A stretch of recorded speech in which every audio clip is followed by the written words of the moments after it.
প্রয়োজনীয় নাম্বার হারিয়ে ফেলেছেন, দরকারের সময় ভোগান্তির শিকার হচ্ছেন? চিন্তার কোনো কারণ নেই। এখন খুব সহজেই হারিয়ে যাওয়া সকল নাম্বার বের করা সম্ভব। তো চলুন কিভাবে দেখা যাক। নাম্বার খুঁজে পেতে হলে প্রথমে যেতে হবে আপনাকে ফেসবুকে যেয়ে ফেসবুকের সেটিংয়ে যাবেন। সেটিং অপশনে গিয়ে একদম নিচে চলে আসবেন। নিচে গিয়ে দেখবেন access your information. Access your ইনফরমেশনের ভিতরে ঢুকবেন। ঢোকার পর এখানে থেকে কন্টিনিউ করে দিবেন। কন্টিনিউ করে দেওয়ার পরে একটু ওয়েট করবেন। এখানে আসবে পার্সোনাল ইনফরমেশন নামে একটা অপশন পাবেন।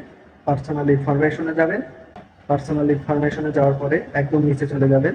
এখানে দেখবেন ইউর অ্যাড্রেস বুকস, এখানে ঢুকবেন। ইউর অ্যাড্রেস বুকে ঢোকার পরে দেখবেন যে নাম্বার, এই যে আপনার কন্ট্রাক্ট সকল নাম্বার, আপনার ফেসবুক লগ ইন থাকাকালীন যত নাম্বার আপনি সেভ করছেন